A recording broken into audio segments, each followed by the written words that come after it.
College শেষের পরে ভার্সিটিতে ওঠার পরে পাবলিকে হলো না।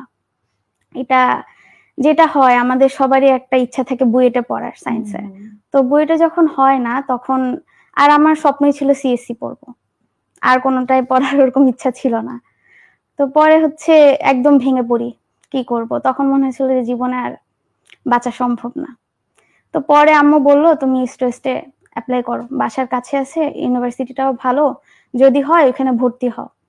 তো পরে ওখানে হলো ঠিকই, কিন্তু পাবলিক ইউনিভার্সিটিতে চান্স হয়নি। প্রাইভেটে পড়ার মতো ফাইন্যান্সিয়াল মানে সামর্থ্য নেই। কিভাবে আগাবো?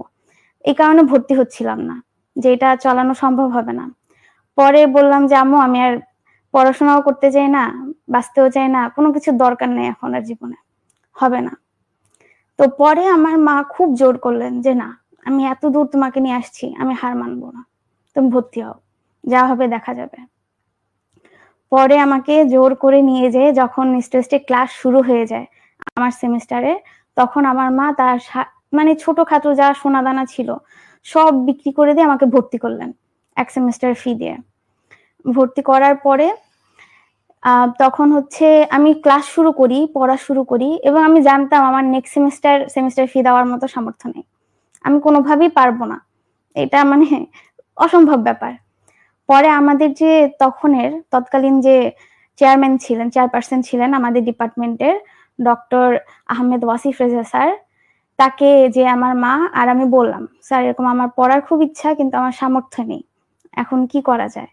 তো স্যার সব শুনে আমাদের আরেকটা প্রফেসর নবাব ইউসুফ আলী স্যার, তো ওনার সাথে কথা বলে তারা জানলেন যে বোর্ড অফ ট্রাস্টি স্কলারশিপ আছে এরকম স্টুডেন্টদের জন্য।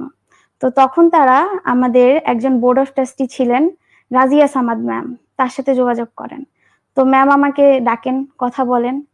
ম্যাম সবকিছু শুনে মানে এমন ভাবে কেঁদে দেন কেমন যেন সে আমার নিজের আত্মীয়, আমার নিজের আপনজন। এবং সে আমাকে বলেন যে, "আমি জীবনে তোমার পড়াশোনা বন্ধ হতে দিব না। আমি থাকি না থাকি তোমার পড়াশোনা চলবে। তুমি যত দূর পড়তে চাও আমি তোমাকে পড়াবো।"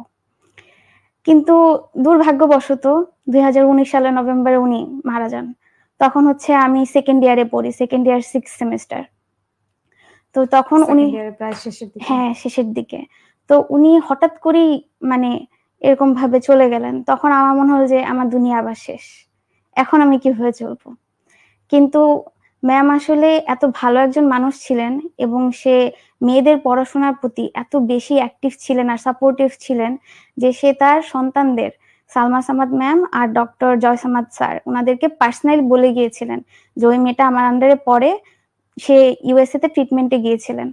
তখন বলে গিয়েছিলেন যে ওর পড়াশোনাটা তুমি দেখবা, ওই স্ট্রেসটা আছে।